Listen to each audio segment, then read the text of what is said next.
Kita beri kesempatan Bapak-Bapak depan untuk closing statement ya, menanggapi semua tadi penyampaian dari Pak Ben. Makasih Pak Hadi. Biar Pak Guru lebih ramai. Baik, di closing statement ini yang pertama, kegiatan pada malam hari ini bagi kami ini luar biasa sekali Pak Hadi. Saya sendiri sebagai kepala BKPP yang lebih banyak berkecimpung di birokrasi, ternyata terbuka juga Pak. Mulai dari Pak Umar, dari akademisi, dari peneliti, waduh luar biasa sekali ini Pak. Sehingga semuanya ini bagi kami merupakan masukan-masukan bagi kami pemerintah juga untuk kita akan mengambil langkah-langkah strategis juga. Yang tentunya harus melihat juga rambu-rambu yang ada. Termasuk juga saran dari Pak Nixon juga. Sangat saya apresiasi juga Pak Nixon. Ini kebetulan juga teman baik saya juga ini Pak Nixon ini sangat bagus sekali. Ada 3 komponen ya, ada 3 yang harus kita garis bawahi di situ. Tentunya ini bagi kami pemerintah merupakan masukan yang sangat bagus, dan ke depan insya Allah apa yang menjadi kegalauan, apa yang menjadi kekhawatiran dari tenaga honorer insya Allah tidak akan terjadi. Itu saja yang menjadi harapan saya. Makasih. Assalamualaikum warahmatullahi wabarakatuh. Waalaikumsalam. Silakan. Walemo. Baik, terima kasih. Singkat saja Pak Hadi. Saya tetap optimis tenaga honorer tidak akan dihapus atau tidak diberhentikan secara massal seperti bahasa media itu. Terima kasih. Assalamualaikum warahmatullahi wabarakatuh. Waalaikumsalam. Ya, silakan Pak Sukri. Terima kasih.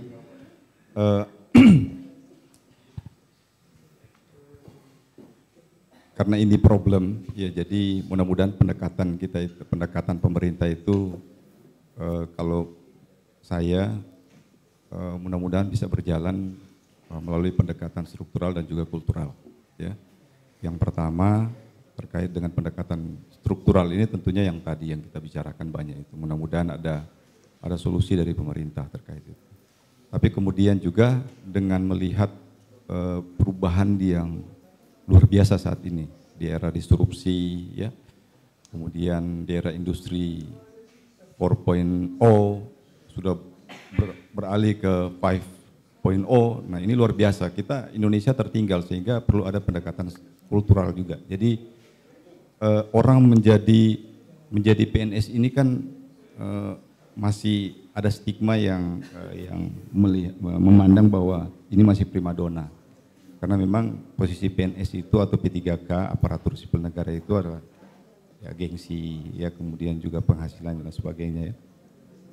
Kita harus merubah mindset masyarakat seperti itu. Kemudian juga yang berikut, kita harus merubah juga mindset masyarakat, pandangan masyarakat terkait dengan proses pelayanan publik dari pemerintah saat ini. Ini benar dikatakan Bu Fatma tadi bahwa kita tidak mau tidak mau, suka tidak suka, kita harus berhadapan dengan kondisi ini, gitu. Jadi kalau kita masih berpikir mindset kita masih mindset seperti saat ini dan sebelumnya, saya kira Indonesia tidak pernah akan maju gitu. Tapi saya kira karena ini sudah menjadi problem kita bersama, mudah-mudahan pemerintah, kita berharap berdoa bersama dan semua tentunya kita akan mengawal juga.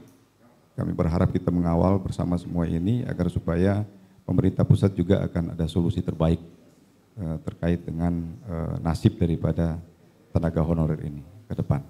Demikian Pak Hadi, makasih. Terima kasih. Ke Pak Sekda Bone Bolango. Pak Sekda juga ini guru saya. Kalau beliau SLTP Pak Ben waktu SMA.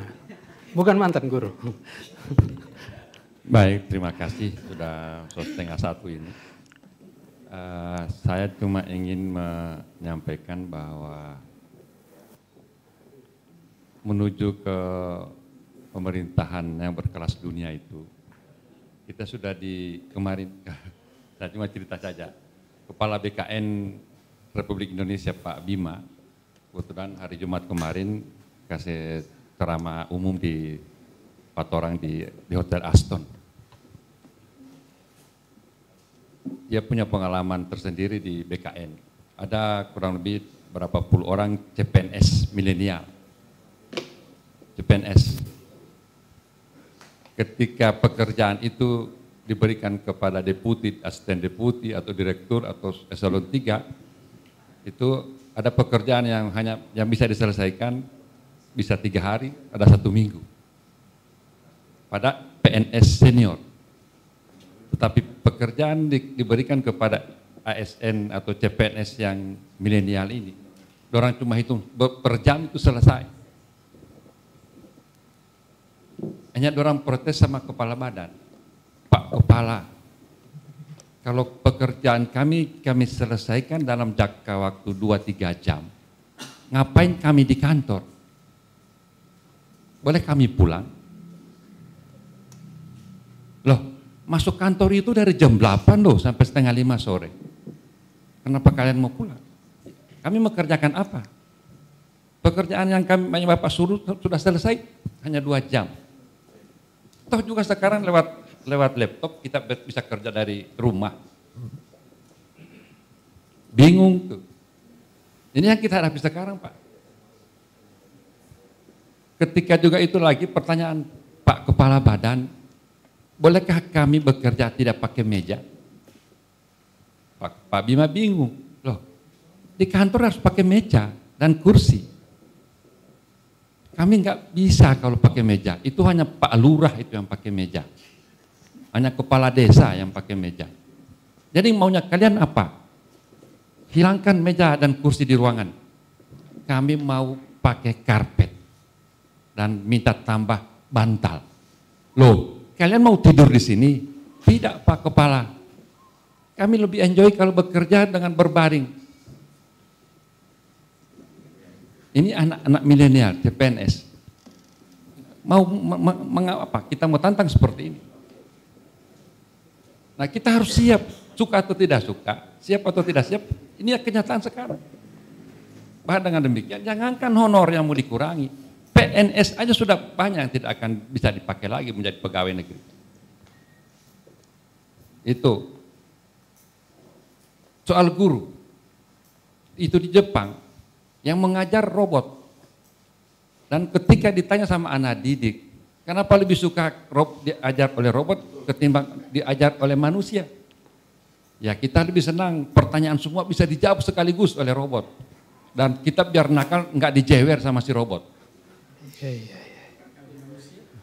Apakah kita masih butuh guru lagi kalau sudah robot seperti itu?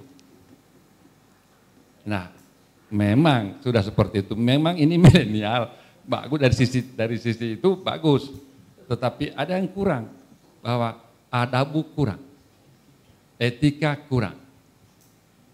Anak-anak itu kalau mau ketemu dengan bosnya, ketemu dengan kepala badan di lift, halo Papa. Kalau kita orang yang senior-senior, Assalamualaikum Pak, selamat pagi Pak. Sambil mensujud, sampai hormat, sampai pelan, sampai kalem. Anak-anak ketemu dengan bos mereka, halo Bapak, apa kabar? Nah, kita harus siap menghadapi situasi seperti ini. Maka karena itu, ya bukan hal yang tidak mungkin, atau bukan hal yang tabu kalau ada pengurangan tenaga honor, atau penghapusan tenaga honor. Cuma bagi kita, karena ini persoalan moral, persoalan sosial yang harus kita pikirkan, maka ini harus hati-hati. Kita harus dengan penuh kemanusiaan, penuh kearifan, bagaimana mereduksi tenaga honor, khususnya banyak tenaga administrasi. Tapi untuk guru dan untuk tenaga kesehatan, itu kami bilang kami bingung, ya bagaimana kalau tenaga guru dikasih keluar, apalagi kalau usulan di Pak ini langsung pensiunkan dulu nih yang sakit-sakit, yang tertua. Mau ganti itu tidak semudah. Mau ganti lampu yang mati Pak. Itu. Ini hanya ilustrasi yang saya sampaikan. Ya. Yang jelas saya terharu dengan Pak Umar, juga dengan Pak Yakob, ya, Pak Guru, Ketua PGRI, dengan Pak teman saya ini Pak Nixon. Pak Nixon. Ya. Masukan-masukan tadi akan menjadi bahan renungan bagi kita, akan mempermantap, akan memperbanyak atau mengayak apa yang akan kita coba rumuskan dalam beberapa bulan ke depan. Bagaimana, terima kasih. Assalamualaikum warahmatullahi wabarakatuh. Jadi yang Pak Sek ceritakan tadi itu bisa dilihat di kantor Google, Pak. Kantor Google itu karyawannya santai bekerja, disediakan tempat tidur, ada kafe, ada tempat olahraga bermain. Ya, sekarang sudah akan mengarah ke sana. Jadi nanti kantor BKD akan ada tempat istirahat itu. Ya, silakan Pak. Makasih, mungkin singkat saja karena ini sudah 12:30. Bukan lagi hari Senin tapi sudah hari Selasa. Kebetulan Pak Sukri masih pakai pakaian hari Senin. Hari ini sudah hari Selasa. Melanggar itu ya? Ya. Melanggar. Jadi singkat saja, dengan berbagai macam kemajuan teknologi yang jelas kita harus siap, sudah dijelaskan tadi.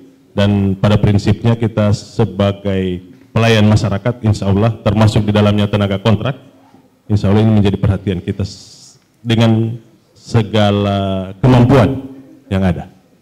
Jadi itu saja singkat.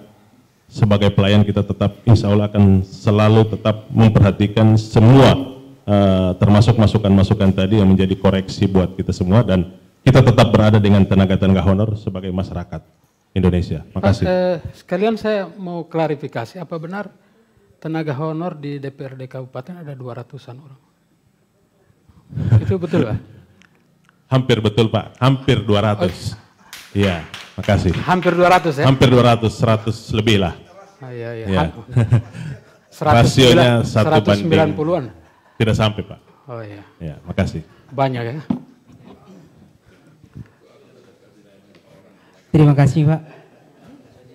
Ada harapan ada perubahan peninjauan pada PP 48 khususnya pasal 96 dan pasal 99, dan perubahan itu tidak bisa terjadi begitu saja, butuh kita bergandengan tangan untuk terus memperjuangkan sehingga layanan publik tetap berjalan dengan maksimal.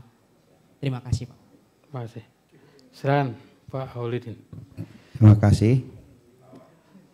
Sebagaimana kita ketahui bahwa aturan pemberhentian tenaga honorer ini adalah merupakan aturan dari pemerintah pusat. Kita di daerah, dalam hal ini pemerintah daerah bersama DPRD, kita tidak bisa tinggal diam dengan aturan ini. Kita harus lawan, kita harus berjuang bersama teman-teman, bersama saudara-saudara kita, tenaga-tenaga honorer, agar kiranya dapat pemerintah pusat dapat merubah aturan-aturan ini ke depan demi kita untuk membela saudara-saudara kita sebagai tenaga honorer. Saya kira demikian. Terima kasih. Baik, kita akhiri diskusi kita. Terima kasih pada Bapak-Bapak atas kehadirannya pada malam hari ini. Dan pemirsa, kita akhiri, kita ketemu pekan depan.